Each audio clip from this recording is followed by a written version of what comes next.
मन करतु सुभाष बोस कौन है आज कौन है आप देखु मुकेश अंबानी जी एशिया महादेश एक नंबर धनी जार घंटा को रोजगार होची 90 कोटी टंका घंटा को रोजगार 90 कोटी जे कहला 1947 मसीह जार सनवाई सकिछि नथिला गांधीजी आज जदि थांते आज जदि गांधीजी थांते से गांधीजी भी ताको हृदय परिवर्तन नहीं थांता ताको हृदय निश्चित तार भलो लोक थिले ना सब लोक से बुझि पाथांते कोन होला मु केते बड़ भूल रास्ता रे चली आइथिली आ हजार हजार 40 कोटी लोकंकर भविष्य को पूरा रास्ता रे गली गांधीजी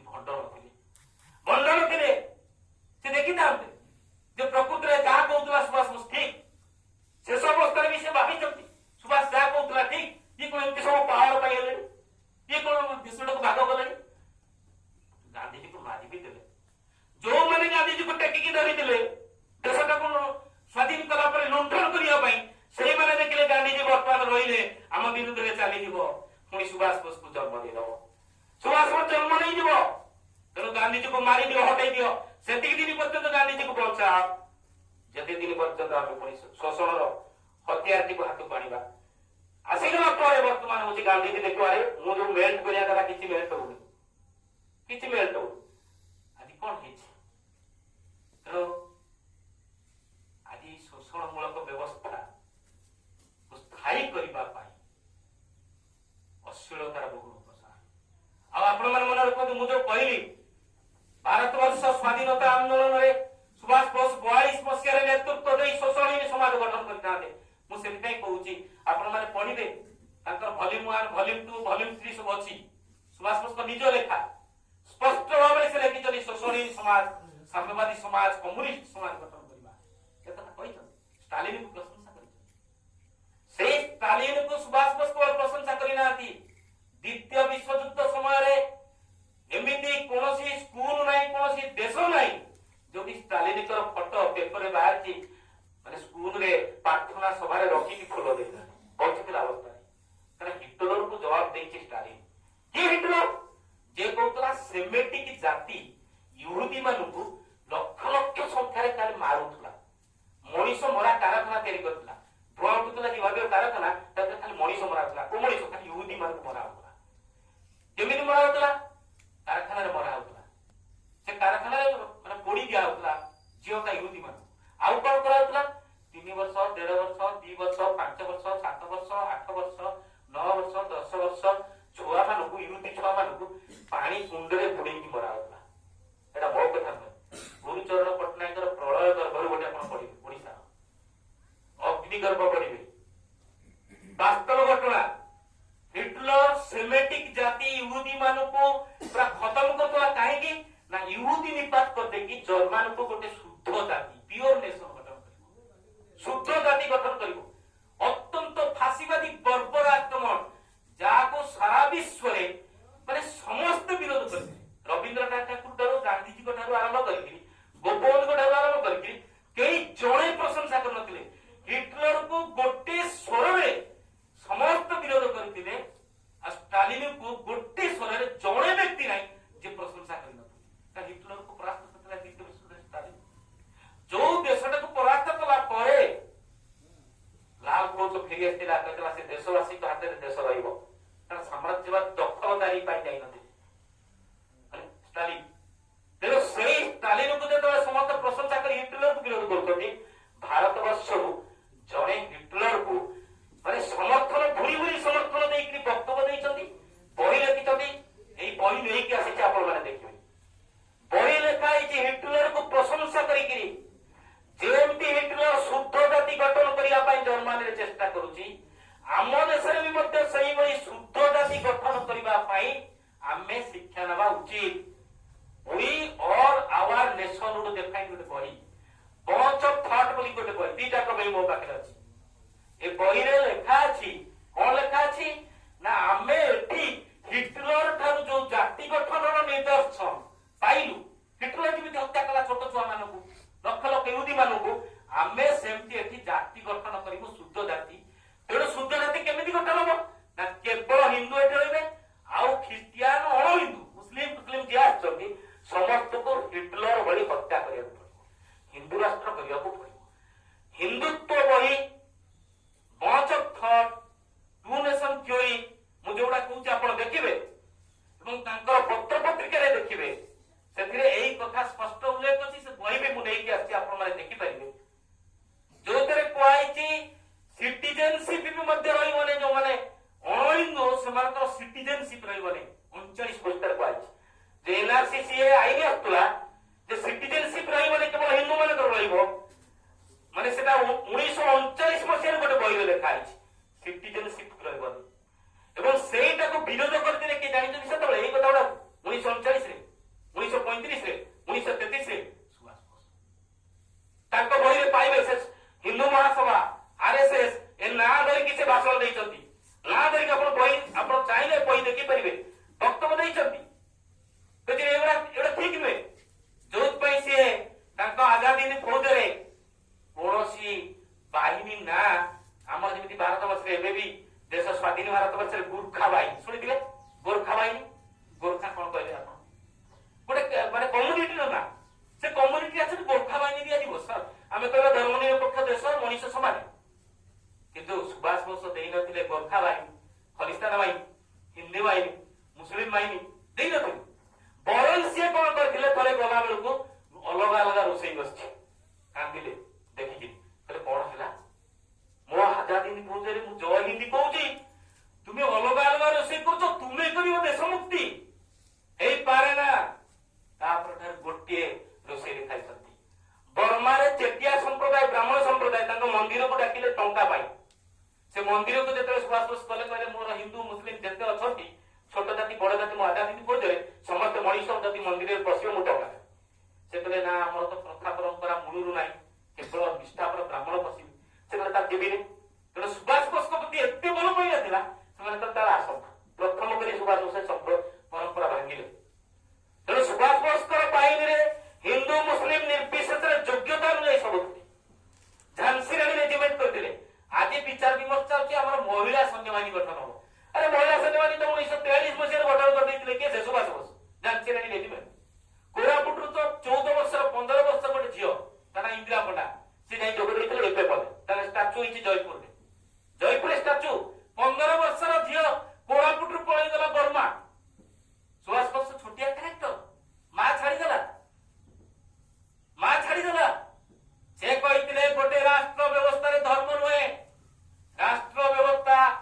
ଇମ୍ପାର୍ସନାଲ ହବ, କୌଣସି ଧର୍ମର ସ୍ଥାନ ରହିବ ନାହିଁ। ଗୁରୁଦ୍ୱାର ଅଛି, ମନ୍ଦିର ଅଛି, ମସଜିଦ ଅଛି, ଯିବେ ବ୍ୟକ୍ତିଗତ ଜୀବନରେ, ସାମାଜିକ ଜୀବନରେ, ରାଷ୍ଟ୍ର ଶାସନରେ, ରାଜନୀତିରେ ପଶିପାରିବନି। ଦେଖନ୍ତୁ ଏଇଠି ଯାହା ଲେଖା ହେଇଛି, ଆପଣ ଚ୍ୟାଲେଞ୍ଜ କରିପାରିବେ ସମସ୍ତଙ୍କୁ, ତାଙ୍କର ଏଇ ବହିରୁ, ତାଙ୍କ ଭାଷଣରୁ ଆପଣ ମାନେ ଏଗୁଡା ପାଇବେ। ଯାହା ଲେଖା ହେଇଛି, ଧର୍ମ ନିରପେକ୍ଷତା ସାମ୍ପ୍ରଦାୟିକତାର ଉର୍ଦ୍ଧ୍ୱରେ ପ୍ରକୃତ ମଣିଷ ପଣିଆର ଚର୍ଚ୍ଚା କରିଥିଲେ ସୁଭାଷ ବୋଷ। ତାଙ୍କୁ ବିରୋଧ କରିଥିଲେ ଆରଏସଏସ, ହିନ୍ଦୁ ମହାସଭା ବିରୋଧ କରିଥିଲେ। ବିରୋଧ କରିକିରି ଶ୍ୟାମା ପ୍ରସାଦ ମୁଖାର୍ଜୀ, ଯିଏ ହଉଛନ୍ତି ଥିଲେ ହିନ୍ଦୁ ମହାସଭାର ତତ୍କାଳୀନ ସଭାପତି, ସେ ହଉଛନ୍ତି ଉପମୁଖ୍ୟମନ୍ତ୍ରୀ ଥିଲେ। ଉତ୍ତର କଣ ସୀମାନ୍ତ ପ୍ରଦେଶ, ଯୋଉଟା ବିହାର, ବେଙ୍ଗଲ, ଆସାମ ସବୁ ନେଇକିରି ଗୋଟେ ପ୍ରଦେଶ ସ୍ୱତନ୍ତ୍ର ହେଇଥିଲା। ମାନେ ବିହାର ଯେମିତି ବିହାର ଓଡିଶା ପଡିଶା ମିଶେଇକି ପ୍ରଦେଶ ଥିଲା, ସେମିତି ଗୋଟେ ପ୍ରଦେଶ ଥିଲା। ସେଥିରେ ମୁସଲିମ ବହୁଳ ଥିଲେ, ସେଠି ମୁସଲିମ ଲିଗ ସଂଗଠନ ଥିଲା। ଇଲେକ୍ସନ ଯୋଉ ପରାଧୀନ ଭାରତ ବର୍ଷରେ ହଉଥିଲା, ସେଇ ଇଲେକ୍ସନ ରେ ଜଏଣ୍ଟରେ ଅଂଶଗ୍ରହଣ କରିଥିଲେ ହିନ୍ଦୁ ମହାସଭା, ମୁସଲିମ ଲିଗ ମିଶିକିରି ଇଲେକ୍ସନରେ ଫାଇଟ୍ କରିଥିଲେ। ଆଚ୍ଛା ଚିନ୍ତା କରନ୍ତୁ, ମୁସଲିମ ଲିଗ ହିନ୍ଦୁ ମହାସଭା ପରସ୍ପର ବିରୋଧୀ, ଏକାଠି କାହିଁ ଫାଇଟ୍ କଲେ? ଜଣେ ମୁସଲିମ ଥିଲେ, ମୁଖ୍ୟମନ୍ତ୍ରୀ ଥିଲେ, ଆଉ ଶ୍ୟାମା ପ୍ରସାଦ ମୁଖାର୍ଜୀ ହେଇଥିଲେ କଣ ଉପମୁଖ୍ୟମନ୍ତ୍ରୀ। ଶ୍ୟାମା ପ୍ରସାଦ ମୁଖାର୍ଜୀ ଆସେମ୍ବଲିରେ ବ୍ରିଟିଶ କତିରେ ଦାବି କଲେ ହୋମ ରୁଲ ଆକ୍ଟ ଆସୁ। ହୋମ ରୁଲ ଆକ୍ଟ କଣ ହବ ନା, ଯୋଉ ଆଜାଦି ହିନ୍ଦ ଫୌଜ ନେଇକି ଆସୁଛି ନେତାଜୀ, ଏ ଆଜାଦି ହିନ୍ଦ ଫୌଜକୁ ଆମେ ମୁକାବିଲା କରିବୁ, କାରଣ ବ୍ରିଟିଶ ବିରୋଧୀ ଲଢେଇ ଭାରତର ସ୍ୱାଧୀନତା ଆନ୍ଦୋଳନ ନୁହେଁ, ଏଟା ହିନ୍ଦୁ ରାଷ୍ଟ୍ର କରିପାରିବନି, ଏଟା ନେସନଟା ହିନ୍ଦୁ ନେସନ ନୁହେଁ, ଏଟା ସମସ୍ତଙ୍କୁ ନେଇକିରି ନେସନ ଗଢି ଉଠୁଛି। ସ୍ୱାଧୀନତା ଆନ୍ଦୋଳନଟା ଗୋଟେ ପ୍ରତିକ୍ରିୟାଶୀଳ ଆନ୍ଦୋଳନ। ସ୍ୱାଧୀନତା ଆନ୍ଦୋଳନରେ ହିନ୍ଦୁ ମହାସଭା ଆରଏସଏସ କେହି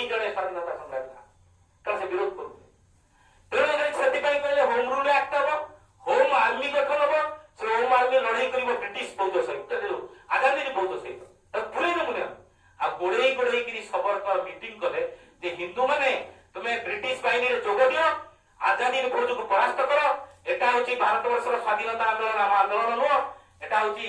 हिंदू आंदोलन नुह, हिंदू राष्ट्र गठन होई परिबने। तेणु सेति पई भारतवर्षरे जो माने स्वाधीनता संग्रामी भगत सिंह खुदीराम एमने सब देशद्रोही सेतबे समान कहला, सेदिन कहला हमर देशद्रोही। आज भी प्रकृत मनीष को नहीं जो माने चिंता करछ, आज भी कहते सही माने कहते देशद्रोही। आ सीए पुनी करछथि कोन नरेंद्र मोदी कहछथि 23 तारिख आज होची पराक्रम दिवस, आज तार 26 पर्यंत गणतंत्र दिवस। जे पराधीन भारतवर्ष रे जो आरएसएस हिंदू महासभा सुभाष बोस को समस्त क्षेत्र में प्रतिबंधक सृष्टि करथिले, जड़े त्रिलोकनाथ चक्रवर्ती जे होची 13 वर्ष जेल रे थिले, मुकुलिला पर सुभाष बोस को समर्थन करिया पई माधव सदाशिव गोलवलकर द्वितीय गुरुजी ताकू जाई भेटी दिले, ताकू भेटी दिले। से कहथिले आमे समर्थन करिबु नाही, सुभाष बोस को समर्थन करिबु नाही। सुभाष बोस को प्रति मुहूर्त रे जे विरोध करिसंती तत्कालीन गांधी की मु सम्मान दिए, मु कहूथि गांधी को नेतृत्व जो मंत्री सारा प्रति मुहूर्त रे कॉर्नर करिसंती। गांधी को भित्ति करी जो कांग्रेस वाला 50 वर्ष शासन कला से विरोध करिसंती अज्ञतावशत। सांप्रदायिक मनोभाव नै कि मुस्लिम लीग विरोध करिछि, मुस्लिम लीग भी विरोध करिछि। टू नेशन थ्योरी लेखिसंती, दीटा पाकिस्तान और भारत लगा, हिंदू राष्ट्र मुस्लिम राष्ट्र एभली कथा कहिसंती। देश विभाजन मंजी बुणिसंती, सांप्रदायिकता मंजी बुणिसंती। सेमाने आज पुणी कोन करतनी नेताजी आज नेताजी जदि थांते ताले कोन चिंता करंतु इतिहास को विकृत करूचंती। तेणु सेति पई तत्कालीन जो माने सीपीआई सीपीएम कम्युनिस्ट तत्कालीन कम्युनिस्ट सेमाने भी मध्य विभिन्न भाव में नेताजी को सहयोग करिनांती बरक जनी फासिस्ट दलाल सीपीआई सीपीएम को जनी नेताजी को फासिस्ट दलाल ए जाईची जापान कति की फांसी लागी शक्ति कति फासिस्ट दलाल एवरी कहते ताको पत्रिका बाहर करचंती। सुभाष बोस को ये करी तार काई सुभाष को छाड़ी गले को बामपति मानु डाकी चंदी एकाटी करचले रामगढ़ रे ये सहयोग करना। तो एई बड़ी परिस्थिति रे पड़ी के से जाई तो निरले जदी कांते 42 मसीहा आइतांता हमर देश स्वाधीनतार मसीहा आ सुभाष बोस देतांते प्रथम राष्ट्र मुख्य प्रकृत शोषण मुक्त भारतवर्षर स्वप्न साकार ही थांता। आज आपण मानकर विचार पाई विवेचना पाई कथा गुड़िक रखिछि। आपण माने भारतवर्षर प्रकृत मुक्ति पाई कोटि कोटि लोकर मुक्ति पाई सारा विश्व रे समस्त शोषित श्रेणीर मुक्ति पाई सुभाष बोस चिंता करथिले। केवल देश पाई नुहे 13टा सरकार आसिकी जोग देइतिले। आजादी जो गवर्नमेंट जो दिया आजादी जो सरकार तेरैतिला ना, बैंक तेरैतिला, सरकार तेरैतिला, ये मुख्य होइतिले गोटे सरकार गठन करके आतिले ना। से सरकार स्वाधीन राष्ट्र आस्तदिया निज देश को दखल करिया पाई 13टा से शपथ उत्सव रे 13टा राष्ट्र मुख्य जोग देइतिले। मामूली होउतनी सुभाष बोस नुहंती, मात्र 23 44 45 वर्ष पर्यंत संग्राम 20 21 वर्ष माने लंप प्रदान करिसंती। 5-7 वर्ष बयस ब्रिटिश विरुद्ध रे आपोषहीन मानसिकता शो करिसंती। 5-7 वर्ष बयस रे जेते जाइछनी पुरुणा दिल्ली नु नुआ दिल्ली जो पाउची राजधानी पळे आछि ब्रिटिशर्स माने पुरुणा दिल्ली नु नुआ दिल्ली जो राजधानी होती ब्रिटिशर्स माने तार प्रतिष्ठा उत्सव पालन पाई इंग्लैंड सब आछथि आ सबोड मान्यगण्य व्यक्ति को डका हो। जानकीनाथ बोस इंडिया रे मान्यगण्य व्यक्ति ताको निमंत्रण कराई। जानकीनाथ बोस नै के संगे जाइतनी छोटिया पोका सुभाष को ताको बुझे भी दे जाइतनी बडलाट आसीबे ताको नमस्कार करिबो बुझे भी दे जाइतनी सेठी गला तो सब छुआ नमस्कार कोने सुभाष बोस नमस्कार अरे काई नमस्कार करनो ना, काई नमस्कार करनो ना आसिला पर पहुंच ना सेमाने हम देश को लुंठन करछन, सेमाने हम देश को सेहिया करछन जा बुझिले छुआ हिसाब रे मु सेठी केबे करि पारना। तापर देखला को सुभाष बोस को पढ़ा गरी कोन लागि छी सब खुदिराम को फोटो तो विभिन्न स्वाधीनता संग्राम मानकर फोटो छोट बेले अष्टम श्रेणी रे पढ़ला बेले खुदिराम को फांसी दिवस पालन करे माने भगत सिंह को फांसी रे से कहले Bhagat Singh is not a person but a symbol of revolution. जोटी गांधी जी कहले भगत सिंह किए से ना भगत सिंह गोटे संतरासवादी, भगत सिंह हिंसार प्रतीक, भगत सिंह युवक मान को गुंडाजी मिसी कहूची। भगत सिंह को फांसी दिवस 24 रे थिला ताको 23 को रिक्वेस्ट करके गांधी जी आनिले कना से दिन थिला जातीय अधिवेशन कांग्रेस रो समस्त दाबी कहे रवींद्र ठाकुर भी दाबी करते भगत सिंह को मुक्ति करा जाओ गांधी पूरी चुक्ति जो होता समस्त मुक्ति कराला ना ये आपसी धारार ये मान मुक्ति करा फांसी दिया से छया को 24 रे कोन 24 रे जदी ते कोन हुए माने ये हुए से विरोध करिवे तो ता पूर्व दिन गोटे दिन को 23 को बुझे बना देला गांधी को रिक्वेस्ट एबे भी मु कहूची एते परे भी गांधी जी भंड गांधी जी के आपण कहबे गोटे भंड प्रतारक गोटे चिंता प्रक्रिया रे भूल हे जाय सर्वनाश शेष रे एति की कहबी आज भी आपण जाई कि गाँ को हतवा देबे अधिकांश कहबे सुभाष को भया सुभाष बोस बोल के अछि सुभाष बोस को प्रति अंतर भितर समर्थन अधिकांश कर किंतु मु मने करे सुभाष बोस को जी भी समर्थन करूची से सुभाष बोस को जो स्पष्ट चिंता विज्ञान सम्मत चिंता विचार विश्लेषण विचार शक्ति अच्छी कि सुभाष बोस को दर्शन को जानी कि किंतु दरकार पड़े गांधी जी को भूल चिंता गुड़ाक जोर अच्छी किंतु गांधी जी को विरोध करुच्ची किंतु गांधी जी को चिंता अच्छी गांधी जी को विरोध करुच्ची गांधी चिंता नहीं चली और सुभाष बोस को समर्थन करुच्ची सुभाष बोस को चिंता का आखिर नहीं गांधी चिंता अच्छी गांधी जी का सर्वनाशी चिंता अच्छी किंतु गांधी जी को विरोध करुच्ची गांधी चिंता नहीं भूल चिंता नहीं चलुच्ची से गोटे भूल चिंता एते बड़ महान लोक एते स्ट्रगल जो गांधी गोटे अणनाती बॉम्बे रे गोटे कारखाना बाहर बेले सांबादिक माने कहले आप गांधी को नाथ परिचय देले ना मो जेद मना मो ना नहीं कि कोटी ये गांधी सत लोक भी सर्वनाश कर दे पारे जदि चिंता भूल रहे तले सेही भूल चिंता मो भीतर फुले कि दिबो मु सुभाष बोस जिंदाबाद कर गांधी को पूरा चिंता नहीं कर चली छी सुभाष बोस को जोर भल पाउची गांधी जी को सब आ सुभाष बोस को जोर भल पाउची माने के सुभाष बोस को चिंता नहीं ताले सुभाष बोस को प्रति प्रकृत श्रद्धा नहीं मानेना तेरे सेति पाई मु मने करे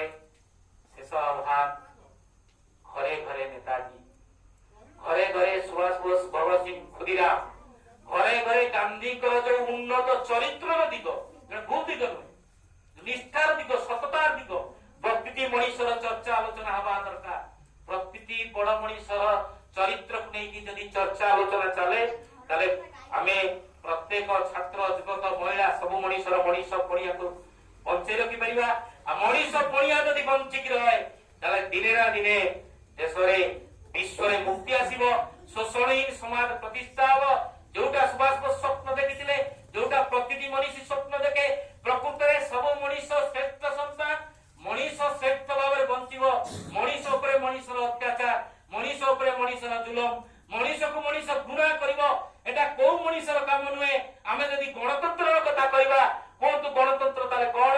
हिंदू होची गणतंत्र जीवो ना मुसलमान जीवो ना क्रिश्चियन जीवो ना जे मैन होची डेमोक्रेसी मैन एटे रहिबने जाति धर्म वर्ण देश अंचल भाषा गणतंत्र परिचय होची जाति धर्म वर्ण भाषा निर्विशेष रे मनीष को मनीषर मर्यादा दिया जीवो बाइबल जदि मुसलमान हुए बाइबल जदि क्रिश्चियन हुए कुरान जदि मुसलमान हुए रामायण महाभारत वेद वेदांत हिंदू जदि हुए जदि बुद्ध देवंकर माने कोन शास्त्र बुद्ध देवंकर हुए आपण कोन तो फिजिक्स कहार केमिस्ट्री कहार बोटानी कहार